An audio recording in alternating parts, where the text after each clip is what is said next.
ቤተሰብ እንዴት ናችሁ? ሁሉ ሰላም፣ ሁሉ መልካም አለሁ አልሐምዱሊላህ። ውሃ እያንጨለጥን ነው። ውሃ እያንጨለጥን እቺ የበረሃ ናት። ማንም ሰው ያውቃታል። እቺን ማያውቅ የለም መሰለኝ። በተለይ በስደት የምትገኙ ሙቀት ሀገር ላይ ካምፓኒ የምትሰሩ ልጆች በተለይ ታውቁታላችሁ። እንዴት ናችሁልኝ? ሁሉ ሰላም። እስቲ ፎሎ አድርጉኝ፣ ሼር ሰብስክራይብ አድርጉኝ። ፎሎም እያደረጋችሁ ሼርም እያደረጋችሁ ሰብስክራይብ ዩቲዩብን እያደረጋችሁ አላለሁ። እንዴት ናችሁ? በጣም ነው የማመሰግነው። በጣም ቃላት የለኝም። በውስጥ እየመጣችሁ የምታናግሩኝ አድናቆታችሁንም ገልጹልኝ፣ በኮሜንት ምጽፉልኝ ሁላችሁንም በጣም ነው የማመሰግነው። ኑሩልኝ። ኢትዮጵያ አገራችንን መጀመሪያ እስኪ ሰላም ያርግልን፣ ብጥብጡንም አላህ ያንሳው። አላህ እንዲያው ጥሩ ነገር እንዲያው አላህ ይመልስልን ለሀገራችን እና እላለሁኝ። እንዴት ናችሁ? ሁሉ ሰላም? ስራስ እንዴት ነው? እንዴት ይዟችኋል? ያው እየሰራን ነው። እኛ ፀሐይ አለ ዛሬ ትንሽ ሞቅ ብሏል ዛሬ በጣም ያው እኔ ታች ወርጄ መጥቼ ነው ይሄንን ሰግጄ ምናምን ስለመጣሁ ታች አረፍ ብዬ ነው የመጣሁት እንጂ የዛሬው ሙቀት እንዳይመስላችሁ። ሙቀት ከሙቀት በላይ ነው ዛሬ። ከእኔ የሙቀት ሌላ ስም ቢኖረው ሌላ ስም ሰጠው ነበር። በጣም ሙቋል ዛሬ፣ በጣም ከባድ ነው ዛሬና ቤተሰቦቼ ምን ላይ የመጣሁት ዛሬ በካምፓኒ የምትሰሩ ልጆች፣ በካምፓኒ እየሰራችሁ ያላችሁ ልጆች ልክ እንደኔ እንደዚህ የምትሰሩ ልጆች ካላችሁ አናግሩኝ።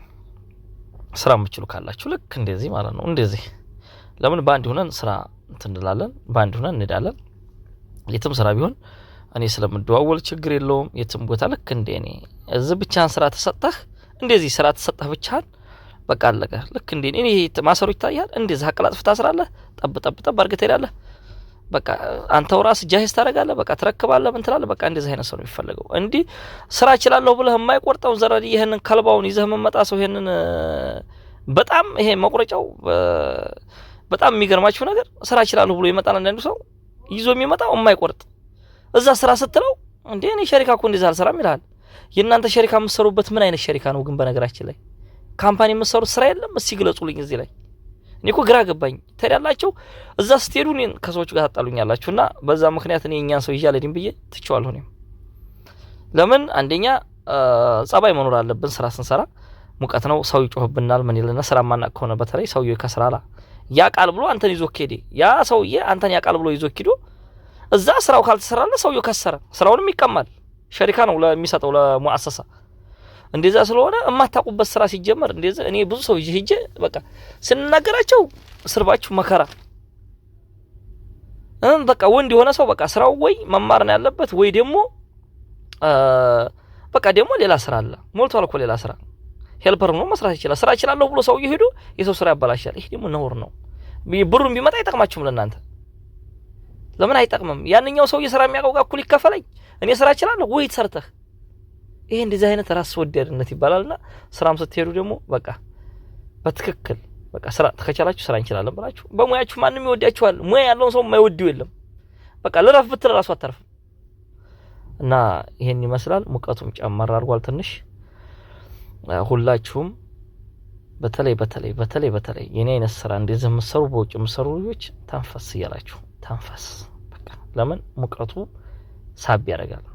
እናንተ አሁን እታች ደክማችሁ ልተኙ ትችላላችሁ። በዛው ወላሂ እኔ እዛው ሄዲህ እንዲህ ከመክቶ ላይ ሄዲህ በቃ የሆነ እንትን ብለህ እዛ ሄዲህ እንዲያተኛ ታች ሙቀት ነው የሚስበው። ሄዲህ ከዛ ከሰው ሰወር ብለህ እንዲያተኛ ሰው አለበት ነው መተኛት ያለበት በአሁኑ ሰዓት። ለምን ሙቀቱ በጣም ኃይለኛ ስለሆነ በዛው አሸልብህ ይችላል። በቃ ብትታመም ምንም ብትልም በአሁኑ ሰዓት በጣም ከባድ የልብ ድካም ያለበት ሰው አለ። ድንገት ሳያውቀው ደግሞ በሽተኛ የሆነ ሰው አለ። እዚህ ሀገር መቼም ሀገር የሰው ሀገር ይዋል እና ጠንቀቅ ብላችሁ በሸሪካ የምትሰሩ ልጆች በተለይ ራሳችሁን ጠብቃችሁ ሳትጣሉ ሙያ ልመዱ።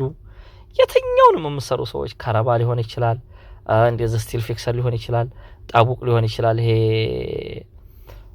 ብሎኬት በቃ ስራ ልመዱ። በቃ እናንተ ዝም ብላችሁ ሄዳችሁ ውላችሁ አትንጡ። በአላህ ሄዳችሁ ዝም ብላችሁ ውላችሁ ስራ ቦታ አትንጡ። በቃ በጣም የሚያናደኝ ነገር እኔ ሄዶ ዝም ብሎ ሰዓቱን አስቆጥሮ ይመጣ ሰው ነው። በጣም የሚያናደህ ሰው ማን ነው ብትለኝ እኔ ሰዓቱ ሲደርስ አላየውም። እኔ እነሱ ናቸው ሰዓቱ ደርሷል የሚሉኝ እንጂ እኔ ሰዓት አላይም፣ ጭራሽ አላይም። ስራው ጣፍጦኝ ነው የምሰራው። እኔ አንድ ቀን ሰዓት አይቼ ሰዓት ደርሷል እንውጣ ምን አላለም። ግን ልጆች ሲነግሩኝ ሰዓት ደርሷል ምናምን ሲሉኝ እሺ ኦኬ ያላ እንውጣ በቃ አለቀ።